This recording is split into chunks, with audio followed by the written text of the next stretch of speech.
The question that I get asked all the time as a newbie writer is, are you going to traditionally publish or indie publish? And the truth with that is that I didn't really think about it like at all. And I just had always kind of assumed that I would traditionally publish.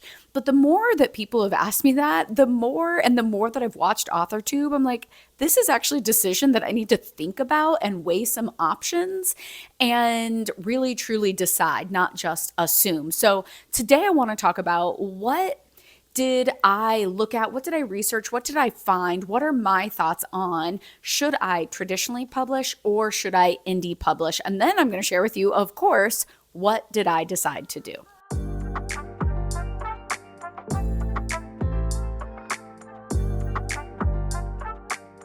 Hi, my name is Kayla. I am a newbie author writing my debut novel. Sounds so weird to say that, which is a young adult dystopian fantasy based on my experience of growing up in poverty and getting out and escaping that, which is something that people ask me all the time. How did you do it? And so I wanted to write a book. I also used to be an elementary school teacher that showed kids who were like me, because when I was in that time, in that place, I felt so alone. I felt so different from everybody else. I felt like I didn't know what life could have or could be. And so I wanted to create a book that showed that was a mirror for kids who felt alone so they could feel seen, and then show them opportunities, show them how they can have hope and something that they can be optimistic about in life. So that is what I'm working on writing. But also something, speaking of updating you, I am going to be reading for the very first time ever the first chapter of this book live. And so if you have interest in hearing me read the first chapter of my book, it's Project Almost Judy is the name, then you can, and I'll put the link in the description box, join via my Substack. So I'm going to be live streaming it via the Substack paid live subscribers. So it's $9 a month. It'd be $9 to watch the live stream, and you get to watch me read the first chapter of my book, which I realized after I decided to do this that I feel very protective of my work. I feel very protective of my book. And the person who's running this live, she was also going to have everybody submit their writings into her zine to be published. And I was actually like, can I opt out of that? Because when this is published, I want it published as my book. I don't want to give away the first chapter, but I am ready to share it with you. So I would love to have you there, and I'll put that link in the description box down below. What I've been thinking about so much lately is this idea of, do I want to get this debut novel? Is my goal to have it traditionally published, or is my goal to have independently publish it on my own?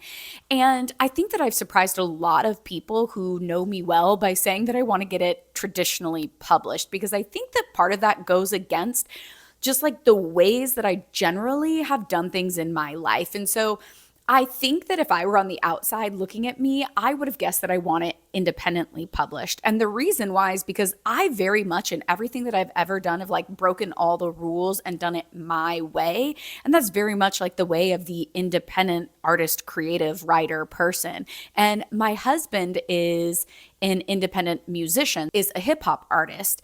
And he has always said like he doesn't ever want to be with a label. He wants to be independent forever because of the freedom, them owning the rights to your music and things like that.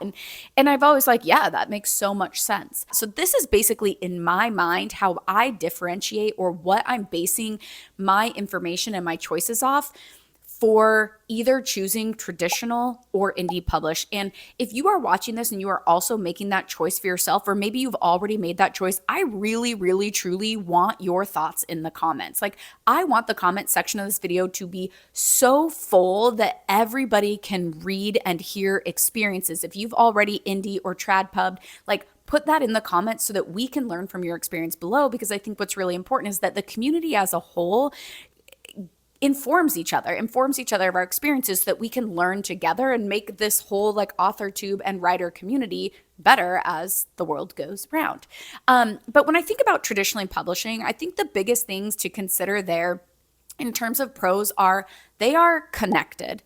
Like, I am new to the AuthorTube world. I just started doing this. I have less than 500 subscribers.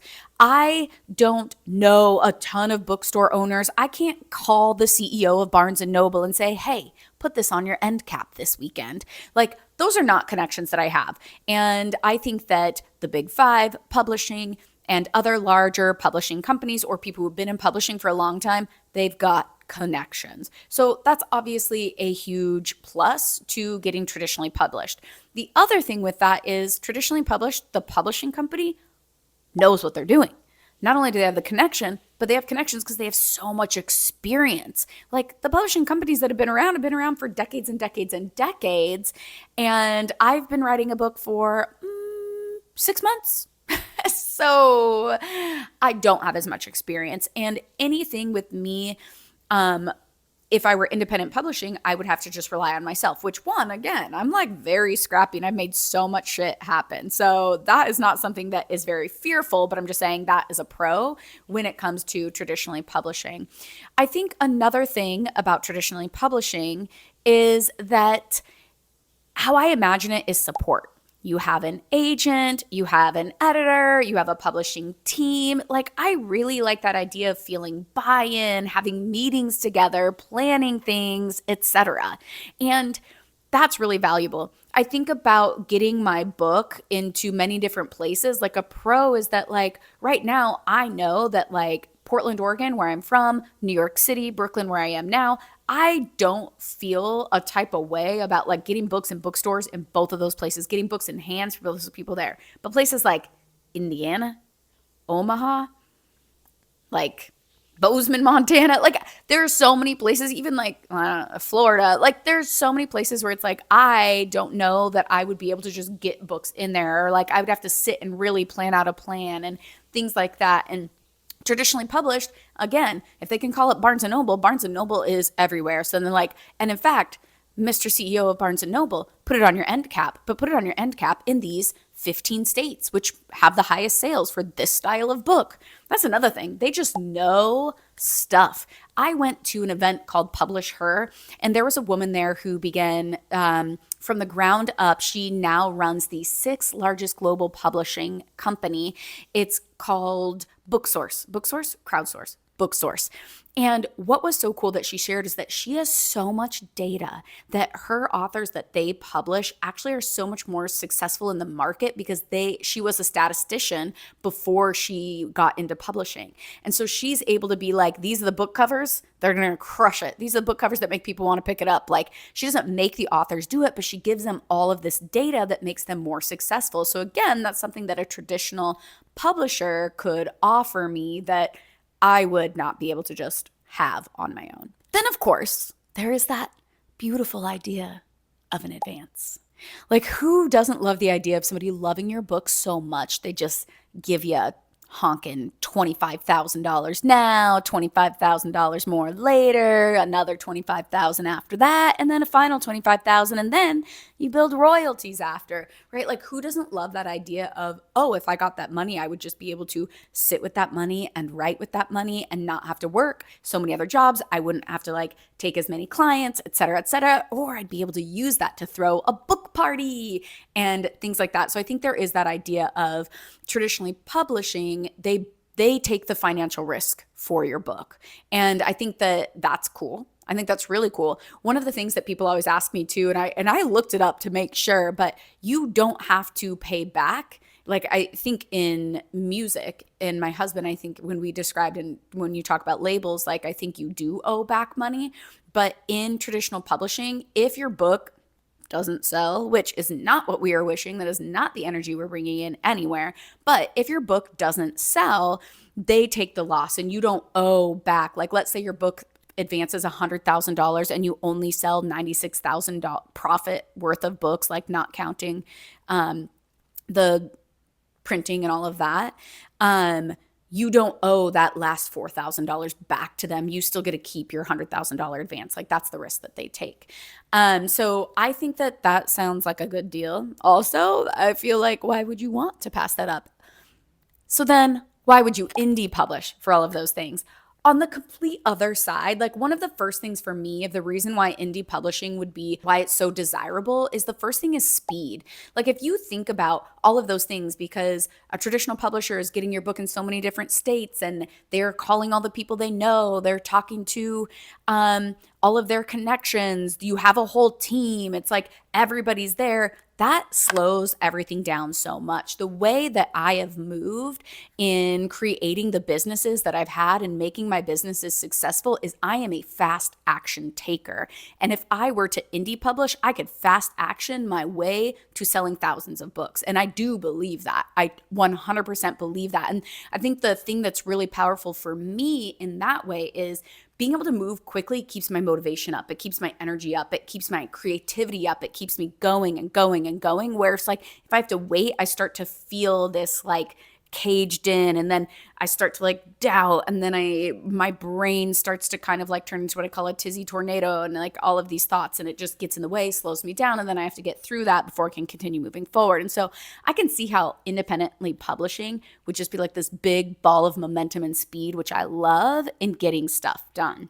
The other thing that I think about with indie publishing too is so many creators say now in putting their products out in the world, like, look, we're on AuthorTube. I have a platform on Instagram. I've started Substack, which has been so much fun. You should join me over there if you like the way my brain works, because I go even deeper into that and talk a lot about it. Actually, I just did a article over there on fast action. So if that sounds interesting to you, definitely go read it. I'll try to remember to link it in the description box down below. So many creatives, authors, have talked about that even if they do work with a publisher, they basically still have to sell their book. They're like, oh yeah, I worked with a publisher, but so many of the sales came from my Instagram page, and that has nothing to do with the publisher, right? So many of the sales came from like an event that I went to, that I threw, the people that were already there. Like I'll hopefully get sales from, like, all of you would want to support my book. I know people on Instagram would. I think that I could sell a couple thousand books like right now, right? So I think that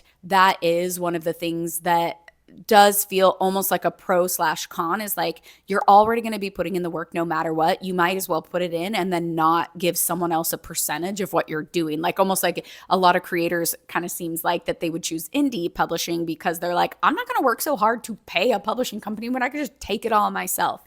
So that's one thing to consider as well when I think about indie publishing and the possibility of that. Water delivery. The other thing that I think about indie publishing versus traditionally publishing is I wonder how much autonomy I would have over the rollout, the marketing, and all of that. Like in indie publishing, I could do everything my way.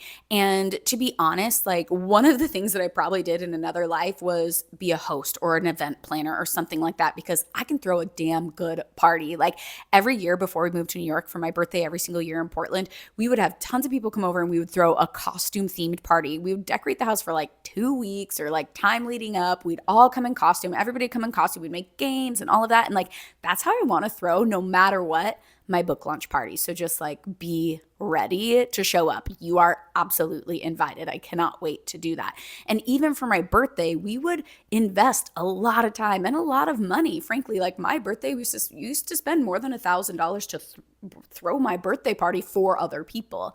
And because I love that, because that makes me feel so good. And if I indie publish, I just feel like I would be able to curate such an awesome experience for everyone. And it's like, do the traditional publishers be like, oh no, well, we're going to send you to these cities and do this. And that's, and then you're like, oh, but I actually wanted to do X, Y, Z. And so I don't know how that would be, but I feel like having that full reign for indie publishing would be awesome.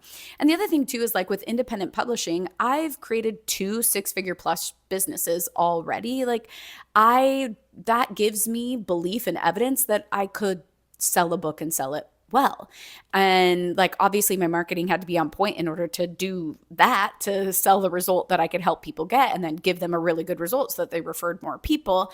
I feel like that's not really different with a book, right? So market the book so that people will know that they enjoy it, write it well enough so that people do enjoy it and they tell more people about it. Like, so I do believe that I could easily do that.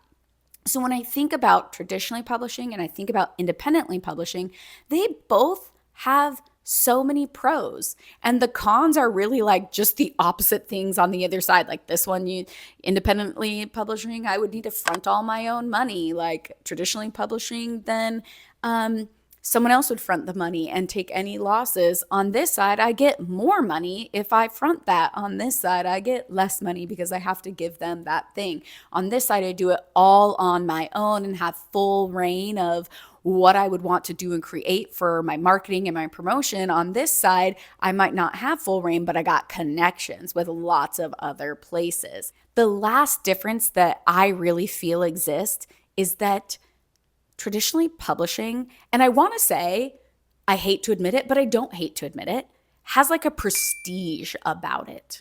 There's some like, not even that I think if you independently publish, I don't even think that means your book's not good, but there's some prestige about being traditionally published. And I low-key want that.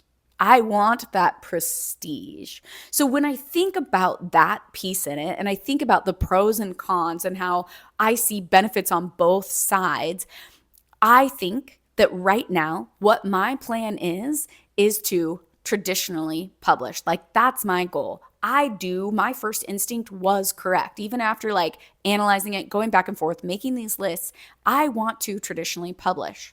I want that because one, I feel like I love that idea, the prestige of it. I love when I imagine and when I journaled about being a best-selling author, and I like would journal the day in my life and things like that, a lot of the things that I said was like, I talked to my editor, I talked to my publisher. I would always write, my book team and I had a meeting, and I would walk to the book team meeting, and we would all talk and plan something like a tour, and then we'd eat lunch, and then we'd separate for the day. And that's how I imagine it. So that's how I want it. I want a book team. Now, could I technically make that if I indie publish? Yes. And it wouldn't be necessary. It'd be an unnecessary expense to like hire someone just to talk to and plan with. So I could do that with my friends and things. But so I want to traditionally publish. I will also add one of the things that when my husband John and I were looking into this, that we Googled and said, what authors have sold like New York Times bestsellers? What authors have sold like very, very successful books that were independently published? And it pulled up some authors. Like for instance, Margaret Atwood, who wrote The Handmaid's Tale, she was an independently published author. And when we dug in deeper, none of their most successful books were independently published. And I was like, dang, that's telling. That's telling. Like, I feel like that was a stat that made me be like, ooh, I would like to traditionally publish. So my plan right now is that I'm going to choose traditionally publishing. That is my goal. My goal is to get this book finished, get it perfect. I'm 25% of the way edited to be able to send it to beta readers, to be able to edit it again, to be able to then query agents. And then I know agents are going to want to help me with this book. And then I know publishers are going to want to print this book. So that is my goal. And like I said, I still love to throw a party. I still know how to create a successful business. So I'm going to not only plan to traditionally publish, I'm going to plan to treat it like I'm independently publishing. So even if my publisher puts me on a book tour or does whatever, I am making these events so cool. I am making these events where people want to come to them to have a good freaking time. I am still going to host events like already in Brooklyn. I've been talked to local bookstores that are like, oh my God, yeah, come do a book reading here. Our friend who owns, we are now friends, who owns the wine shop down the street, she's like, you have to do a book reading here. You have to do something in Beijing. Like, we're going to throw a party there.